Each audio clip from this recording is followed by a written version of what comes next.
a death sentence in itself. Well said. Well said. Elite's going to be banned out here by KT. Okay, so SKT's forcing KT's forcing a trade. Instead of leaving up 3 champions, they leave up 2 so that SKT have to decide what's going on, and they're gonna not give up that Zac, forcing KT. Are you really going to first pick Thresh?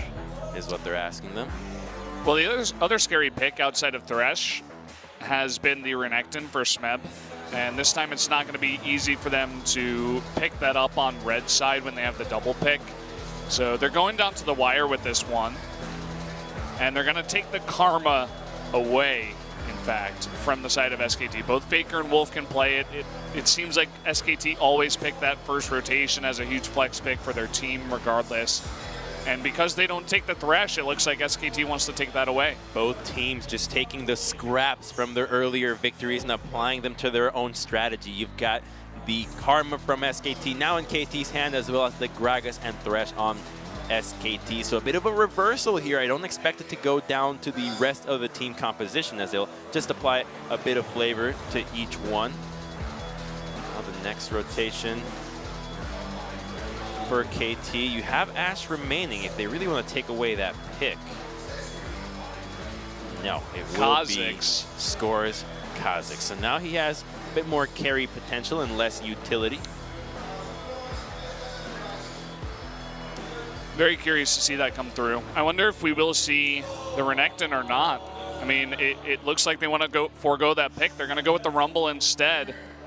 And another big Smeb pick, but it's changed in 7.12. Rumble's a strong pick with Kha'Zix here. You got magic damage as well as your physical, allowing you to focus the top side a little bit better. And SKT will give Bang that Ashe once again. 3 games in a row, and with good reason, as he had a fantastic game too. And it'll probably only get better. However, he is in a much more dangerous situation when dealing with that equalizer. He doesn't have that Karma to speed him out of that. If Lantern is not available, you will just cook in that one right away. And it's really hard to get away from that, as you were mentioning.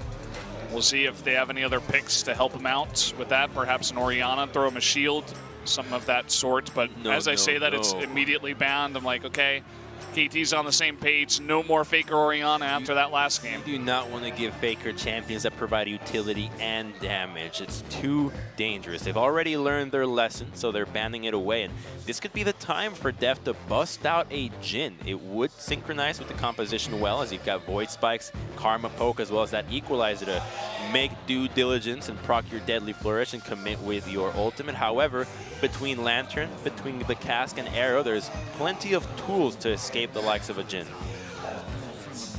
We're looking at a potential Fiora pick for Untara. With 10 seconds left, they're really thinking about this one. And they're going to lock it in. So Untara on the Fiora top, and Blank on the jungle Gragas. A different flavor for SKT this time around. They will have that winning matchup as long as the game progresses and Fiora does not fall behind. However, between Kha'Zix and Rumble, that Repose doesn't offer too much when it comes to escaping their jaws. And there it is. It's that Jhin, and Zyra might make some sense here. Yep, there it is. It's going to be that Karma into the mid lane. So a composition for KT that completely wants to kite away and kill you from afar, whereas SKT can engage hard, can split push, and if they lock in this Corki, they can just go and burst you down and escape everything that KT throw at you. Seems to be the plan here. Very excited to see Mata on the Zyra pick. We haven't seen it in maybe about a week. This Zyra, I mean, it comes out every once in a while, and of course it always draws bans against Core JJ, but looking to be a playmaker once again is Mata on a different kind of pick. No Lulu this time. Of course, the Thresh was taken away. Mata playing his 3rd unique champion of the night. This time around, KT does not have a tank, so the long-range poke from Corki and Ashe can take out members if they are getting caught. So you saw last game when Bang was just approaching everybody, getting significant chip damage onto them. If this is one of these members this time around, they'll likely have to either flash or get killed. So SKT packing danger this time around, but KT with nothing to scoff at, with a lineup that is 5 members with the highest damage possible. So reminiscent of their spring split form, but a form that was met with a 3-0 in the finals from SKT. Yeah, looking to bring it in with the Karma as well for some kind of utility for them. They'll obviously have a lot of team speed with that, and so much aggression can come out of this team, especially with that backline of Deft as well to support them all. Untara on a pick like Fiora, lots of focus towards him as we get later and later on in the game to do some carrying for himself. And Faker gets his hands on the Corki this time around, and I can't believe Bang got Ash again. And remember that Corki can also assist Fiora in that split push mission with your package, helping out that split pusher, especially if Smeb gets to a point where he's got that Zhonya's where he's a little bit too tanky to go down. He will have that assistant. Ooh, let's do it. The chills begin, guys, and looks like we actually will have a short delay as there was a pause. Not sure what the issue is. We'll let you guys know as soon as possible. Alas, all the pauses for summer have been quite short across the board. Hope I didn't just jinx it, but I wouldn't expect this to take too long.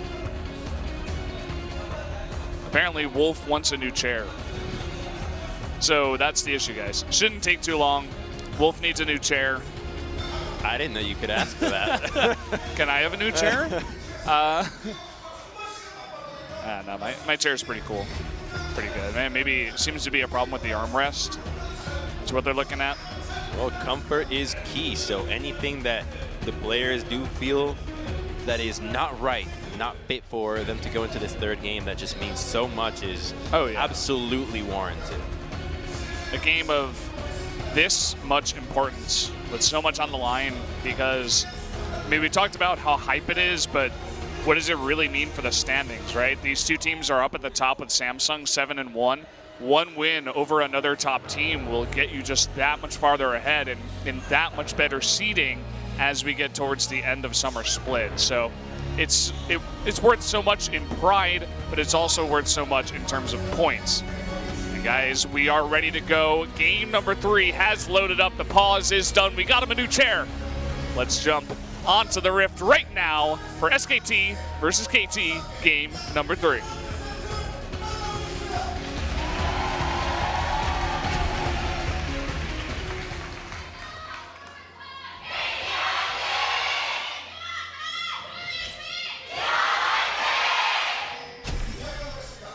What? That was crazy loud. SKT, I think, was like double the volume. Well, after that one, you gotta cheer louder. You feel like your first cheers made a difference. Causation, sure. Or correlation is what, science. What, something like that. Let's go back to what this match means. It's about purpose for KT. It's a team that was built to beat SKT. It's like knowing what you want in your life. Your dream is right there, and being able to achieve it, which just means so much to the members of this team and the entire KT organization that has been battling with SKT for so many years across so many esports. And it comes down to the wire in this best of 3. So far, mirrored start, so looks like we're gonna have some calms before an expected storm. Excited to see Deft on this Jhin. I mean, we've seen him and Bang on crazy amounts of different carry 80 carries, stuff like Ezreal, I think Twitch, even, you know, Kalista for Deft. But this time it's going to be the Jhin, or that backline, the siege type, with the help of Mata, who will be up in the front or providing some help with disengage if need be. And sorry guys, but we have another pause. Maybe someone else wants a new chair. Hey, if you got a chair, could I get a chair too? SKT paused. That's what they want. They want another one. We're just getting teased here. Can I have a new phone? Like, I know you guys sell phones. If you can get a chair, can I get something too? But the we'll go back to the game where we just saw Bang go for a quick sound check is the issue. So Bang goes for a quick trade, but we'll look at the compositions here. So KT doesn't have a whole lot of crowd control. And okay. Some updates is that Bang actually says his chair is uncomfortable too, and he wants a new chair. This can't be happening. Are you kidding me? Are we seriously going to replace everyone's chair? Chair issue. Are you serious? I told you this game would have everything. What is... This can't be real. All right. Let's ignore the chair issues. If everybody wants a damn chair, we'll give everybody a new chair. There's plenty of chairs around. But the composition that KT has does not have a lot of crowd control. It has Mata as your root. Stranglethorn is the only real disable ability, which means that so much of them is going to rely on actually being in the right position and forcing SKT to engage on them. Whereas SKT have Ashe, they've got Thresh, they've got Gragas to make moves happen. And the Jhin pick, I wanted to touch on perhaps another reason why it went. Xayah for Deft was a bit underwhelming, and not just by his own doing. It felt like towards the later stages of the game, Score and Smeb got a bit carried away and getting too far from their ADs in order to deal damage. And late game, your Gragas and Renekton just do not offer the same amount of damage and value to a fight as your carries. And as such, you can just say, you know what, don't bother peeling for me. I can help you from this far away. It's definitely one of those 80 carries that is very hard to get on top of if his positioning is good. You need to go really far in the back as Gragas to land a cask to interrupt that curtain call. And he's going to use that curtain call from an angle that is behind his teammates so that he does not get hit by an Ashe arrow. Mm-hmm. So the sound check is done, and I think I heard that we won't have a new chair. Yeah, we're not going to have a new chair for Bang. Sorry, Bang. Only one extra chair. Like, all right, I'll play with this chair. Fine, let's do this.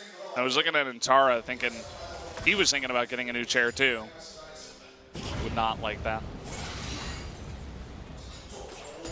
You can see that Flame Spitter does do a nice chunk of damage now, even at level 1. The added damage with the longer cooldown.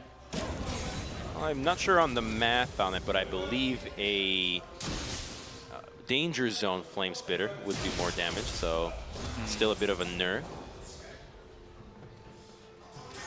Yeah. Now it's more casual friendly, perhaps.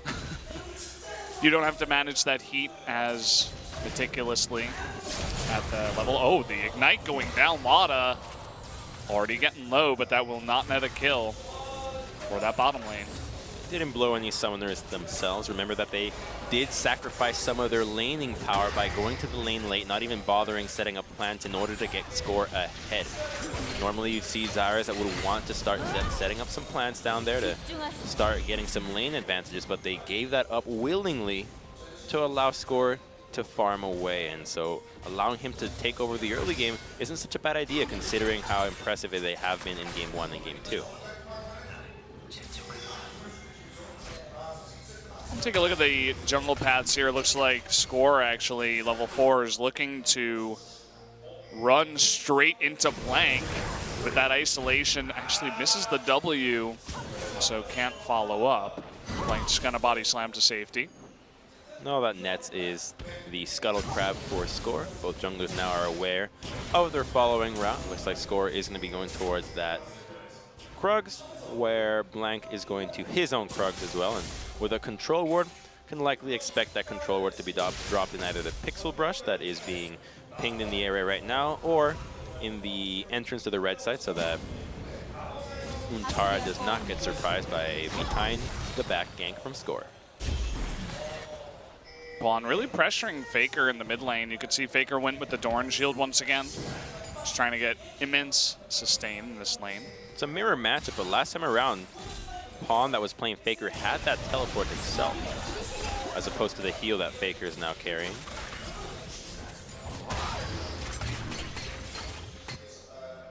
Some trading back and forth. You can see Score looking to grab those Raptors right as they spawn, as is Blank. It's very mirrored in that sense. No real advantage going either way at this point in the game. Too early. And just some minor notes. Look at how Blank is playing out. He doesn't want to drop his ward early on or go for any invade because Corki's not there yet. You got to wait for your laners to get some pressure before you start popping out those wards. The chances of you getting caught out at the ward being killed are too high if you do that. But now he gets spotted out, and the control ward has not been dropped just yet. And it looks like it might just be one of those really aggressive ones. Drops a normal ward at the Raptor camp, the control ward on the retreat. So he knows that that ward will last just a little bit longer, and now Karma moving his way, but this could be a nice attempt on the backside. Score is ready to mirror this, though. We're going to have some action soon. Here we go, 3-on-3. Make that potentially 4-on-3 as Faker is rotating the flash play onto Deft here. Can he land that death sentence? The flash away from Deft, the double teleport, and look at that double root from Mana. Wolf in a lot of trouble. Looks like he will be first blood going down to Deft. Blank forced to flash that ball, but here comes Spawn looking for that kill, and the Q will set it up. That's a double kill going over to KT. And KT's just so ready to respond for anything that SKT throw right at them. Score was on his way down there already. Blank cannot engage immediately, and the teleports just get thrown right off the get-go. He does get the smite for Blank at least, so he does not lose that wolf camp in its entirety. That's 2 kills going KT's way this early on. 3 early games, all KT's favor. Yeah, and they're on blue side once again. It's not the Renekton Elise show this time around, but another nice play set up, or a counterplay, I suppose you can call it, down in the bot lane. And here it comes again. Gragas is from behind, so it's a good timing for the gank, but they commit immediately, and notice the time that the tap was. Right now, double TP, Score is already here, they're like, uh-oh, and the fantastic root from Mata. A double root, and Bang's already too close. He's not in a position to flash anywhere. Even though he flashes over the wall, you saw just how close Pawn got to him. He flashed to make sure that the tether range would continue even if he flashed over the wall. So a full commitment of summoners yields a huge advantage this early on. Got to be good. Got to be feeling good, rather, coming into this one. After losing a game that close to SKT, you could throw out some words like tilt, perhaps, that you would see on the side of KT. But it seems like it's all about focus. They don't look like they're phased at all. When you're at this level, I don't think that tilt ends up sinking in. They weren't even devastated when they lost at 0-3 last spring finals. Now they're going for a red buff invade, the 7th timer on the initial spawn. Here comes Smeb as well. Yeah.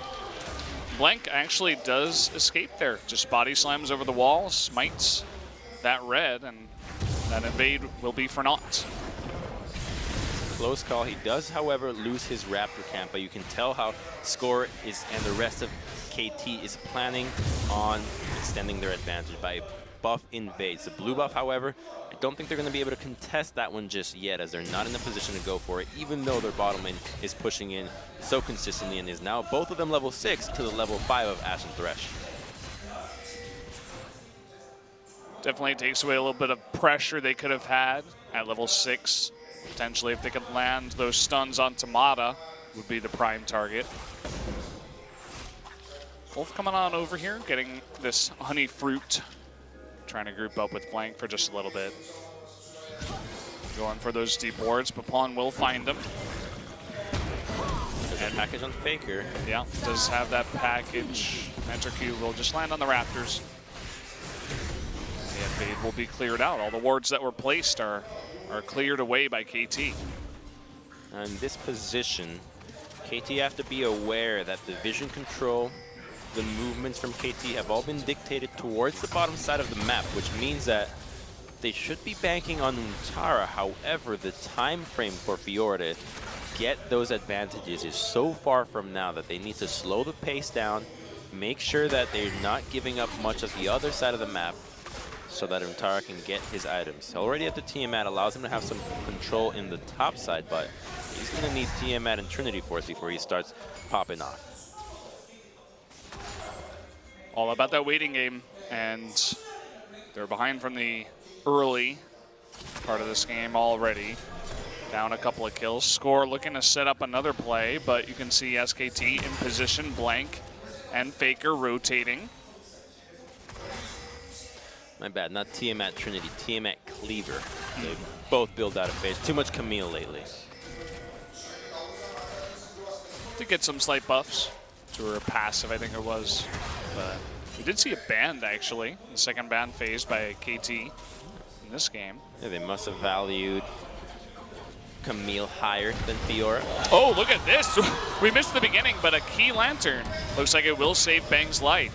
Wolf just going to eat up all those shots from the curtain call. I believe they just caught him with Stranglethorns into the ultimate, with Grasping Roots into the ultimate, and just barely able to survive because Wolf was just right there on time. He does have that Vamp Scepter that over time will keep him in this lane, but the fact that he's able to survive and got so many cooldowns from SKT, or from KT's bottom lane, mean that now they're in a position to play this lane out a little bit more conservatively, as they are no longer in the danger zone of curtain call and Zyra ultimate. Faker spotted on a ward, but he's playing Corky, so he'll be totally fine to get out of there. Places a nice ward over the wall, spot any potential ganks in the future. Motto with the non-stop rotations from the bot lane. And it's a vision that he has. It's a control ward at the Tri, a control ward at the river, allowing Zyra to just move freely between mid and bottom lane. Now the control ward is going to be dropped, but Blank has been mirroring Wolf this entire time. Instead of focusing on their advantages or their potential win condition, they're focusing on denying KTs. I think they feel safe going into a late game scenario. They did that last time around and they did win out. And because KT's composition is all about damage, positioning, and getting advantages early are so critical that SKT is having a more defensive approach to this early game. It's the battle of the supports down there in the bottom river. So far, it looks like Zyra, with more of her teammates around, will win that fight.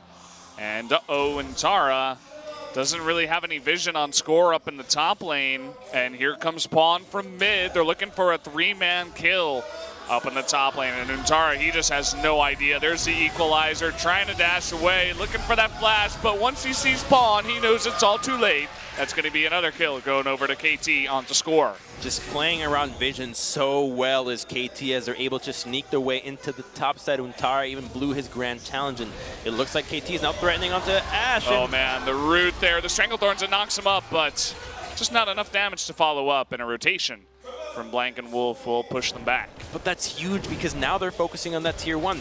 Untara can't teleport. They're trading first brick for a Cloud Dragon. SKT just trying to trade anything on the map, and unfortunately the RNG is not on their side, and Ashe is forced to just sit under turret once again. They do blow out a major cooldown, and Score is now able to go for red buff. But KT is in a position where the gold advantage is already on their side, which tailors to this composition perfectly.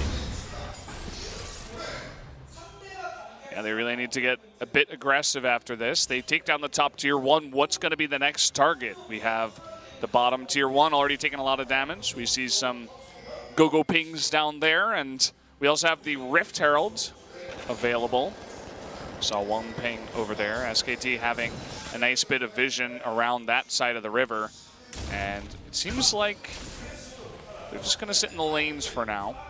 Smeb doesn't have his ultimate up. He needs 30 seconds before they start making any 5-man moves on the map. The next dragon will be an Infernal, so about 5 minutes from now, we'll see some battle around that, especially on the side of KT. That dragon would be huge for this composition, and that's one of the benefits of going with these heavy carry comps. If your dragon luck is on your side with Infernals, then the value grows exponentially, whereas a composition like SKT's that's got 2 champions that don't benefit from it would not gain the most out of that objective. Okay, Faker with the package, extremely fast with the scanner, trying to make a play potentially. Decides against it, finds the control ward. Will just back away. Blank wasn't really coming with him. He was trying to get some vision down towards the Raptors in the meantime. And they just don't have any vision on score, so it looks like they don't want to make any moves into the top side. I would have thought that a package used into the Rumble in the position that he's in the red side of SKT, could be an easier window for an advantage for SKT. However, they're simply choosing to, again, play it defensively, slow down the turret take as opposed to going for the top side. If they went on the top side and killed Smeb, they likely would have lost turret in bottom side or mid lane. So the approach from SKT seems to be spreading towards every member, and it's a good thing to see when they're so coordinated into the game plan for stalling out a game. That's one of the things that makes SKT's late game stalling out so effective, that everybody seems to be on the same page. No crazy, unnecessary moves that would slow down their initial tactic. No making the top lane getting caught, none of that. They're so good at just controlling the pace of the game to what they need. Wait a minute, they just got the Valkyrie, and now he has flash and heal, but he's playing so defensively. For it. Yeah, he knows. Nice read from Faker, even gets the farm, because again, he's playing Corki. So nice read there. Looking for a hook. Wolf not gonna land that one in the darkness. Faker and Blank now caught up in mid. Score gonna jump onto Blank, and they're all just about disengaged. They don't want to go in. The arrow's gonna sail wide, but again, it just looks defensive. Root is gonna miss. Wolf, though, will get locked up by the Deadly Flourish, but KT not able to fully engage. It's the composition. If SKT chooses not to engage, KT need to go for a tower dive. It's the only way you can lock the members of SKT down to a certain location. Otherwise, they can just walk away with Valkyrie, with Lantern, with Body Slam, and as such, there's an attempt onto Faker. Oh, look at that burst damage. Gonna chunk down Pawn. But Faker getting away with the Valkyrie. Seems like he had a good idea. That Score was nearby. It was just fine. Yeah, SKT just gets to decide when fights happen in this composition. As long as they clear out the wave and they don't let themselves get shoved in, KT need to reevaluate the way that they approach these fights. 2 minutes is going to be the timer until the Infernal Drake, and if they can get some serious vision around this objective, they can force SKT to fight around this one. And if SKT want to take this to the next level, they could even give that objective up. Would it be wise? Perhaps not, but it's definitely a possibility considering how they have been playing the last 10 minutes. Next level passivity, Samsung level passivity. It's intelligent passivity. It's not unnecessary. It's reading the game. It's 3,000 gold down. It's understanding that KT does not have the tools to force them into a fight. It's like the martial art where you simply choose to fight only when it's in your advantage, and that's what they're doing. Trying to reach that next level, as I was saying, and pushing this one in. The bottom turret is extremely low. You can see the full rotation. 4 members of KT, even Smeb up in the top lane, making his way down. Looking for more damage. They want an extra turret. Not going to get it on this wave. Perhaps on the next one. See, Blank is nowhere nearby. He's just doing Raptors, hanging around mid. And it's a good total shift for KT. Notice how the jungler moved down, the mid laner moved down as well, and as a result, Smeb also rotated from top to mid to be in a better position to assist if anything were to happen into the bottom side. So they're trying to make moves happen as a team, getting ready to respond for whatever SKT throws at them. You can see Faker's farm in this game. He was the first to get over 200. He's just been so safe on the Corki and essentially just sits there as Pawn pushes into him. And he already does have that Trinity Force completed. Looking at his Zeal going next. See what he wants to build that into. Looking for the pick onto Wolf, and will be forced to flash that. Can we see this snipe onto him? It's getting really close, but he will get out of range. It's risky for SKT to take this fight, even though they have Spike with Trinity Force and Blade completed. Fiora is not capable of team fighting at this stage in the game. Rumble has that equalizer, and they do get too low. It's going to be a freebie. This is going to be free. Just giving on over. There's the stun. And SKT just swoop on in and take it. But there's the teleport. They're looking for kills. And the turret is down. Bang. He's going to be all alone, taken out. Blank just trying to get out with his life. Untara coming on in with his own teleport, but it looks like he will survive. They really wanted Blank dead out of that one after that game too, but a big commitment from KT to go for that kill. I don't think they're going to have enough damage to take down this turret. The wave from Corki is too high between the Phosphorus Bomb and the Rocket. There goes the entire wave. They're still even fighting in there. but that was significant chunk damage. I think they're going to be able to get it now. And he is low on mana too, so he was able to clear one wave, but that's about it. Forced to go back. I mean, Blank can't clear this alone. It's going to be another turret going over to KT. 3 in total to the 0 that SKT have secured. And that lapse of reason from SKT to try to contest that, even though it looked like a completely free dragon, the teleport came through. So here we go. Score was trying to solo it out, low in mana, so is Def, but the teleport comes through, and it's 3 on 5 at this point. But because Fiora teleports into this battle, she wasn't in a lane, she wasn't capable of getting any advantages, and as such, just TPs to get absolutely nothing in return, where she could have been trying to get ahead for herself, which would have made more sense towards SKT. Let Fiora start getting the ball rolling for themselves. She's got that phase now. She's going to need that Black Cleaver, but the itemization from Smeb is too far ahead from her right now. With Azanya's completed, Ninja Tabis and Leandries, the chances of a one-on-one dive are not there. Not yet. Need some more time. That's the idea with this Fiora. Just wait, wait, wait. You got double 80 carry and a Fiora. A front line of Thresh and Gragas. Sit on your butt, farm it up, try not to die. And here we go, nice hook onto Deft, who's just face-checking the brush. That's gonna be an easy kill given on over. Score just forced to ultimate away and survive, but Blank, he was looking for more, not going to chase too far, and Deft face-checking the brush. And they also got Pawn's TP, and now it's a 5-man push into the mid lane with no wave clear around. That's a mid-tier 1 going for SKT. Don't you ever doubt Blank. And is 18-0 now. The game is not over, but a nice move there for SKT to take the kill. Wolf just the easy alley-oop given to him by Deft.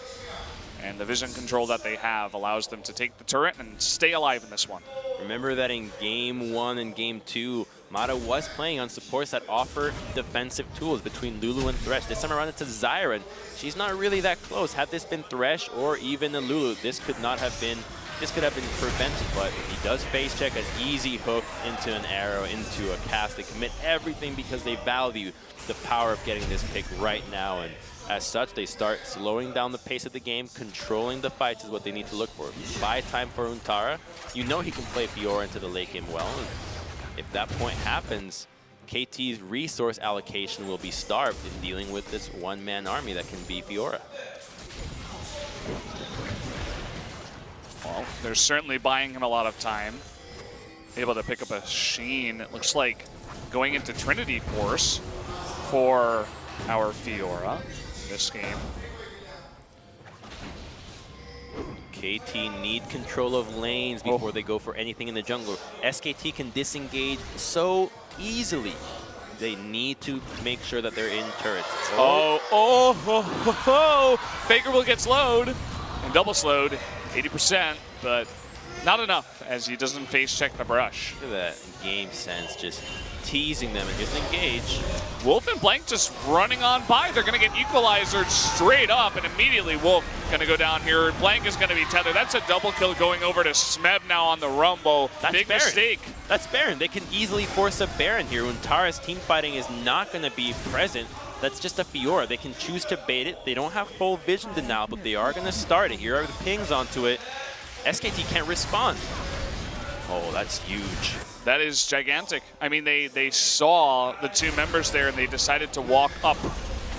I would like to take a replay look at that and see exactly what the thought process was behind it, but that's going to be huge. As you mentioned, the Baron going over to 5 members of KT. Exactly. What prompted that decision? So they're trying to clear out some vision, but they had seen these two guys topside before, and flashes are available for a beautiful equalizer. It means that they can't just go anywhere. He doesn't even get to click the blast gun. He's struggling to find it amongst all the pineapples that Smeb has laid out on the floor, and ends up dying as he cooks on the equalizer.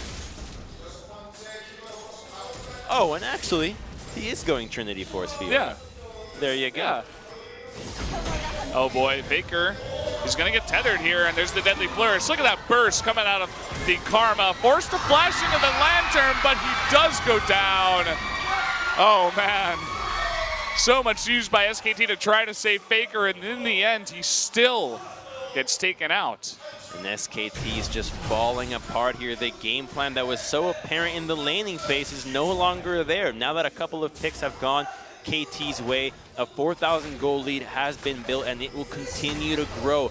Next Dragon is another Infernal, and they have Baron to keep pushing for these tier 2s in top and bottom. Yeah, they're just securing as many objectives as possible after getting all these picks. Untara just looking at Smeb and saying, okay, you can have it. Looking towards now the extreme late game to try to come back in this one. One more wave and this tier 1 will go down. Notice how Gragas and Corki are dealing with the wave topside. Thresh is already trying to provide assistance between those lanes, but it's far too late. The turret has gone down and an easy transition for the next objective. Smeb alone trying to go 1v4. He is doing a lot of damage to Blank though, and he will definitely survive after that. The equalizer, bang, getting crit on the back of it. Slork going in, once that solo kill on Untara. Not going to be enough, but look at all the HP of SKT. Almost taking out Untara on the backside of that. Doesn't look like they want to come in anymore to get any turrets, but almost getting a couple of kills. Had there been minions in that push, they would have been able to even break down the base. So luckily for SKT, no minions in sight, so KT just walk away with no casualties on either side. A blue buff steal and now an Infernal. This one's gonna make a difference. That's that huge Infernal we were looking for KT. They still got a minute left on the Baron too. They can definitely head back, buy some items. Void Staff now for Smeb. Control wars, that's where it's at. Items, nah, wards are everything that matters here. Smeb, sell that D-Shield. Let's get some vision on his side, but he's not doing it. Everybody else is enough. 4 wards is a pretty good number, but you always want to have 5. Well, they're looking to push with this Baron buff as long as they still have it. Get as much pressure, maybe go mid into a rotation top. You can see that Pawn is pushing top lane already. They're kind of just ignoring Untara, saying, okay, go ahead and farm. You know, try to get 3 items, 4 items. It's fine. We'll get more objectives and get further ahead.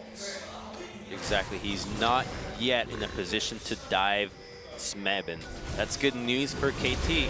Oh, the engage, though. They're going to find Deft once again. Deft just getting a little bit too close to these unwarded brushes, and here comes Untara. Not going to be able to catch score on the back of that one, but Blank, he once more trying to get that stun, but in fact, he is the one that gets taken down, but that is going to bait score into a hook. Can they actually get the stun with the riposte? They do! And Faker coming in for the cleanup. Oh my God! How does this keep happening? SKT just keep finding windows 2 times. Deft ends up being a little too far, and the mechanics from Blank come through. So many times do we see Gragas in critical moments like this use their auto attack before the ultimate, but Blank does not. He uses the ult right away, pops Deft into the entirety of the team, and he even chases to score when he looks like he can't take him 1v1. Here's a fight onto Smeb. Oh man, now it's Faker's turn to get rooted. Can he be burned down here? He's slowed for quite a bit, but Wolf coming to the rescue. Barely gets out. They do get the exhaust from Mata, which is bigger than the equalizer, as we don't expect the fight to happen for the next minute or so. And look at that, Untara even able to push the top lane. Deft trying to go for a snipe. I don't know. Could this actually be the beginning of another comeback? And here, Blank waiting in the... He sees him. Okay, so he walks away. He baits it, and then bam, beauty right there. I mean... Oh, perfect. You gotta know. You have to know the cooldowns on Blank's flash. You have to know the abilities of Gragas. I don't want to take too much away from him, but Deft being a little bit too greedy with the vision, and he's getting punished for it. Blank, the second he sees that walk forward, he's like, okay, I guess I'll just take you out then. There's a reason why vision is typically done by jungle and support, the guys that can survive most of these situations, whereas an AD carry is too fragile to be getting so close to these engaged champions. Yeah, it's almost like Deft, you know, he wants so badly to help out his team with vision, but it's like he's new to it. He's like, oh, you know, I'm going to get the deep ward for my team, and then he just gets taken out because he gets too close to the Gragas. Well, the weird thing is that typically as an AD carries, a minor micro thing is that because an AD, you want to be spending as much gold as possible on your itemization. You typically want to place control wards as far back as possible. That way you diminish the chance that it gets taken out, and therefore you have to buy less. So being an AD carry and putting a control ward that deep into the enemy jungle is so unlikely to actually get any returns in any amount of time. So normally an AD shouldn't even be in that position. His control ward should be around the left side of mid or pixel brush, not at that point. That should be the guys that are bringing 2-3 control wards, such as Score and Mata. So a bit of an oversight for Def, ends up costing his life and scores too. And it keeps SKT in this game, more importantly. Untara, he's beginning to push these lanes, and they're getting to a point where they can't exactly ignore him for all that long. That bottom tier 2, it's about half health. Untara, he has got a Hex Drinker, after all, adding a bit more MR into the mix. Oh, nice dodge there by Blank. You know the plays that they're trying to go for with this composition. Poke into Deadly Flourish and then follow up with everything you got. Or root into Deadly Flourish, you know. Looking for those picks. Trying to catch SKT in the jungle. Baron has respawned, but it's risky to start that Baron. Untara will be able to take down this tier 2. There's no response. Blank, he gets rooted, but nobody's in position. Down goes the tier 2, and slowly but surely, SKT, they're catching up in gold. Only about 2,500 behind. And they have double ADC plus Fiora. Okay, trying to come from the top now is Score with the big slow. But again, no follow-up.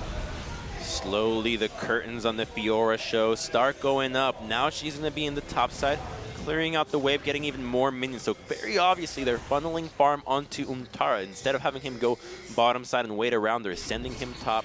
Get as much gold funneled into this champion. They know that even right now, KT has not put an answer to this Fiora. They have just let him farm and have Rumble catch minions under turret. He's now currently farming at the tier 2, and Corki's stealing a red buff. Stealing the red, Willie head bot. Yes, he's going to take that blast cone. They're looking for the catch onto Untara, but that's not going to be it. He's going 1v1 versus Smeb. This is the real action on the Rift, and Smeb's going to be taken out.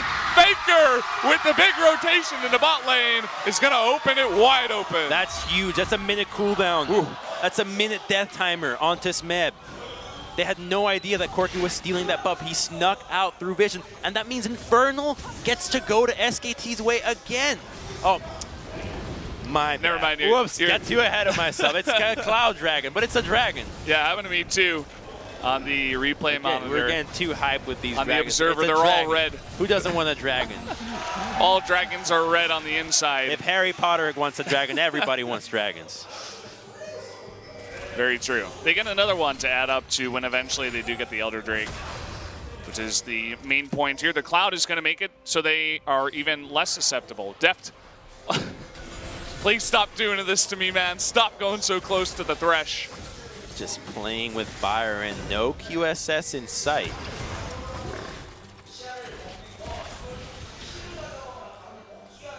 This game is, it's going very much the way of game 2, where it's on a knife's edge, but this time it's a lot more even. It's a knife with SKT branded on it. It appears as everything seems to be going their way. As KT, while they had a great lead, just have not been able to accelerate it to get to the base of SKT. Oh, they're starting the dragon. There's no vision, but coming on in, it looks like they know, and so KT will have to back off. That's desperation right there. They had one control ward, no access onto mid lane. They're getting desperate. They have no idea how to crack SKT. Their defensive formation has been too much for them to handle right now. Without their ability to go onto Untara, they need to just group and make plays happen, but the itemization on these ADs is so advanced at this stage in the game that they're going to need luck on their side if they want to make these fights go their way. And now they're chilling mid. They got Rumble, and the arrow is going to hit Pawn. Can they actually get the cast? The answer is no. But again, look at bottom lane. They're trying to engage so much. They're opening up the curtain call. Meanwhile, they're losing a bot inhibitor.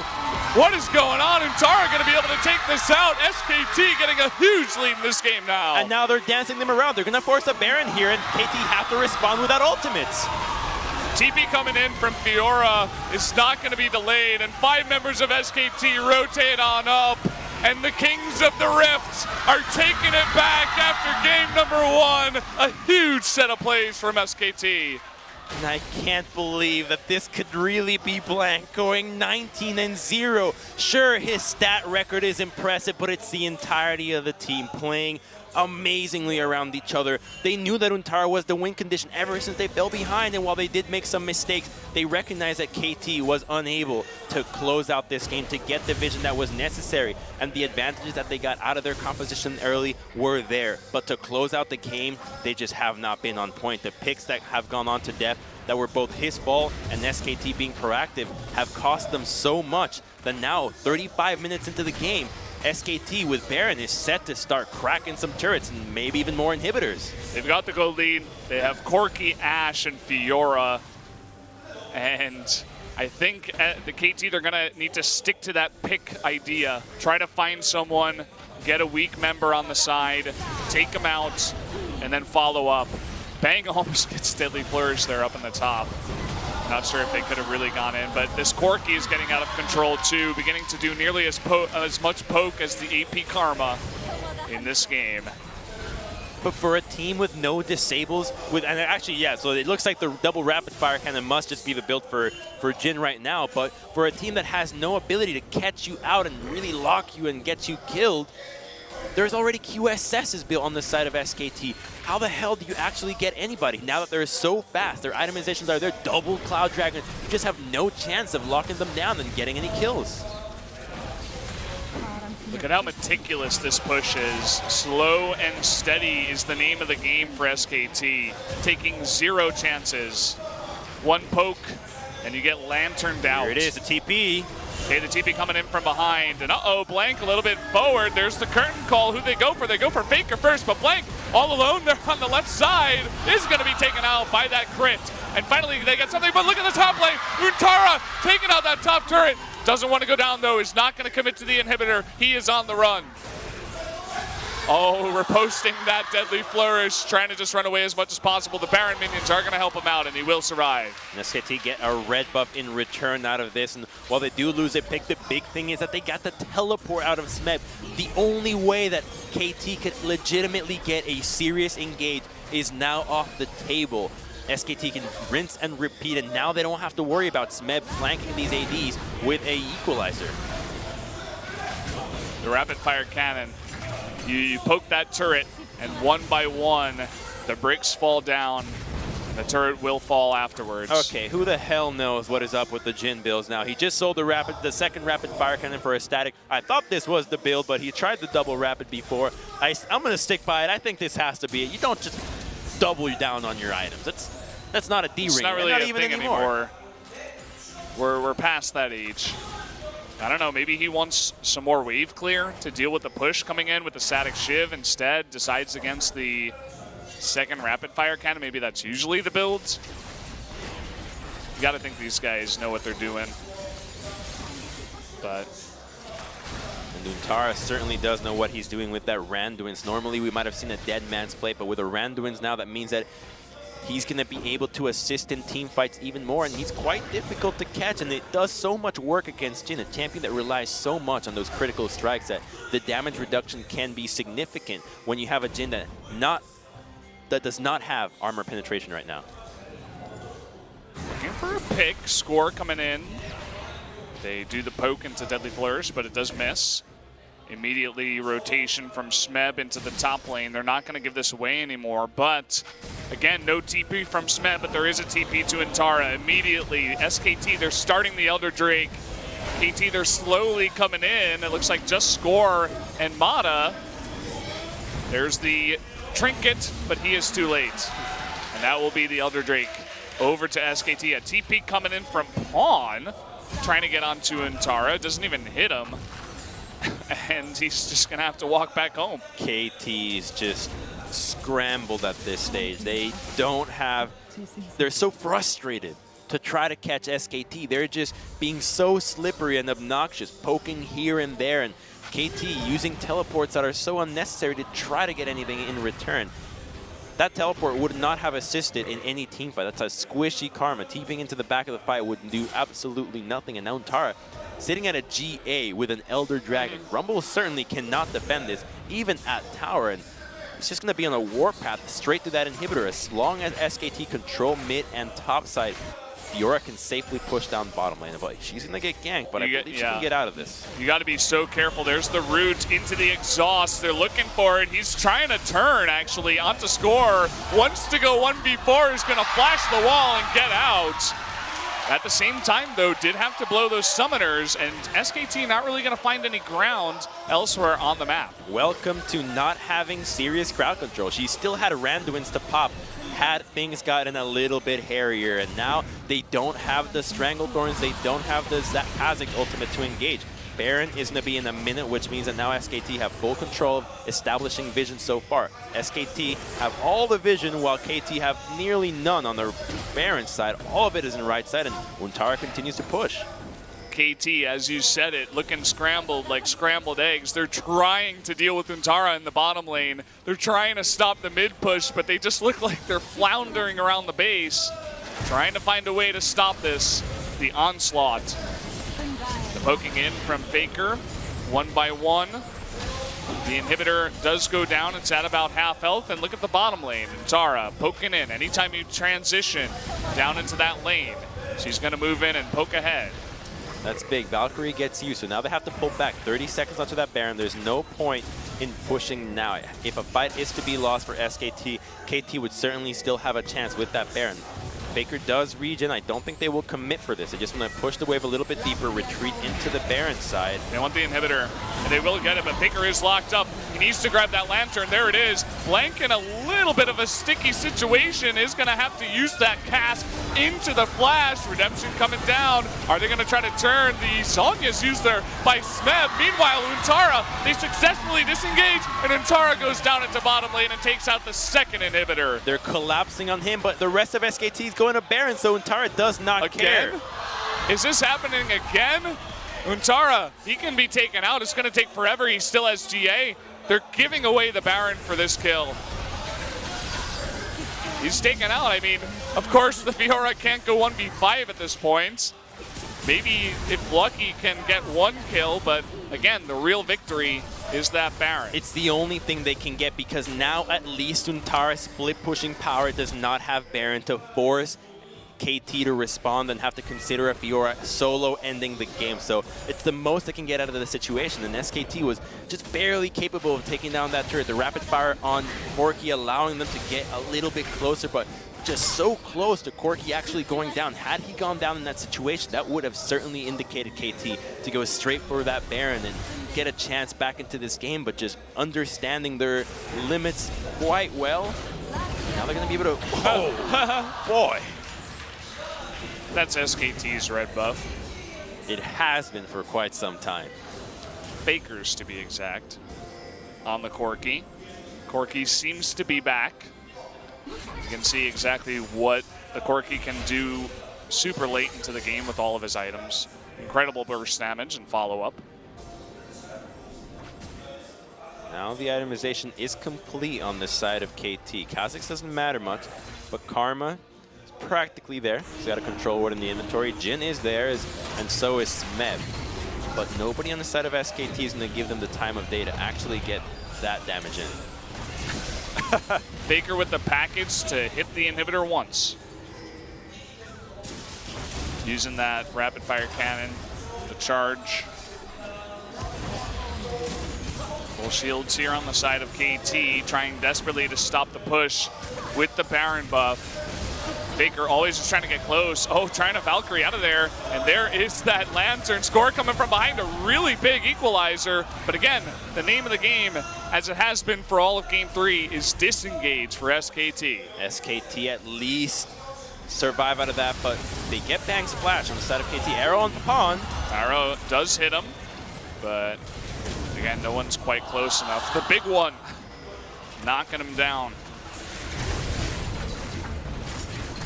Faker getting to a point where he's confident enough to just poke in the face of 5 members of KT. And it doesn't really seem like they can do much about it. You got super minions pushing onto the Nexus turrets. Now Untara always threatening.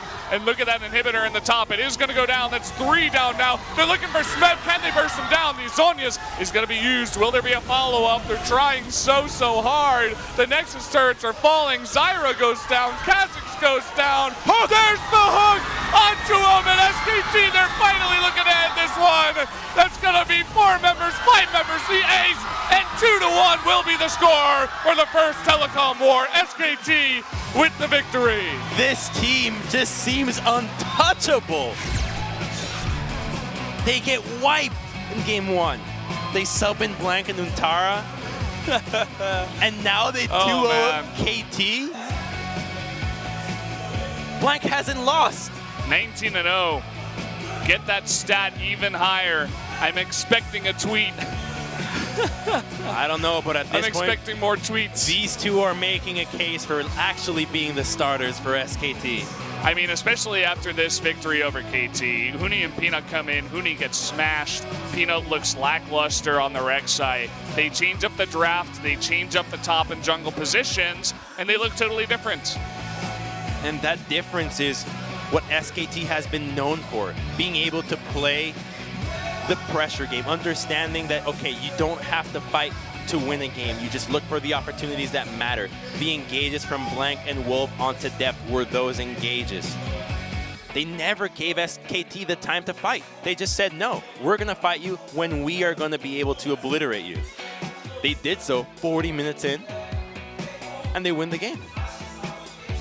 The Kings of the Rift, as I said before, they remain the Kings, at least now. This was the first telecom war. They take the 2-1. Deft looks pretty upset about this, about as upset as he would look in any situation. And all long faces on the side of KT. Frustration, no doubt, in the minds of all of them. It's like, can this be real? They were so close to smashing SKT 2 games in a row. I mean, the beginning of game 2 looked like KT's game again. And they even the beginning of game 3. Yeah, I mean, from this play that you're talking about right now, the double route into the double teleport, it's like, okay, I guess maybe KT is actually going to win this one. They killed the bottom lane. They got so many advantages out of this one. But SKT just played so well. And here's another one where it looked like, okay, this is going to be good for KT. They got a couple kills while they overcommitted. At least Fiora didn't go for it. And another one that's like, okay, another play for KT to start snowballing this matchup. That crit shot just ending Faker's life. They had a Baron at this time. Nobody died out of this play. And because the Phosphorus bomb from Corki was able to clear out some of the remaining minions, wisely so, was now KT unable to push for that base, and that's all the damage they ever did to that mid-tier turret. That was the closest KT got. Then the game turned on its head. Deft gets caught again, and SKT just continue getting stronger and stronger. We saw Untara push tier 2 before this fight. I think maybe shortly after. And just more and more kills for the follow-up as Score just trying to fight back alone. Bit of a hitbox play there on the hook, but what hits, hits. Hey man, it's a hook. It hooks around. A little bit of a hook curve, perhaps. And Pawn, they try to engage onto him. It was a nice arrow. Couldn't quite get him. And again, the second SKT, they're like, okay, we don't want to fight anymore. Goodbye. And this time, he was taking the inhibitor. Yeah, they have no reason to take these fights. They're already getting advantages. TP's out straight to the Baron, and they just get completely outplayed. Out-macroed. Outmatched in the end. SKT's late game remains the strongest that we've seen here in Korea. Just the understanding of their composition. As you put it before, they're like, okay, we got behind. What's our win condition? Untara split pushing, a late game Fiora, late game Corki. Let's play until then. Let's play for that, and that they did. So 44 minutes is going to be the time for game 3. And even though the rumble damage from Smeb is the top, Faker will be number 2 on the side of the winning team. The damage charts do not matter for this game, as it was all about the objectives. It was all about pressure control, and those came at the hands of everybody from SKT. And Untara, while he did do under 11,000 damage, was responsible for so much of SKT's game. A lot of that was because Smeb wasn't really matching her in the lane, you know? They were just going with, okay, we want to engage full on with 5v4 and let Fiora push. Maybe she teleports later, but we need picks. We need to go with that aggressive play. So guys, let's jump into the interview first with our first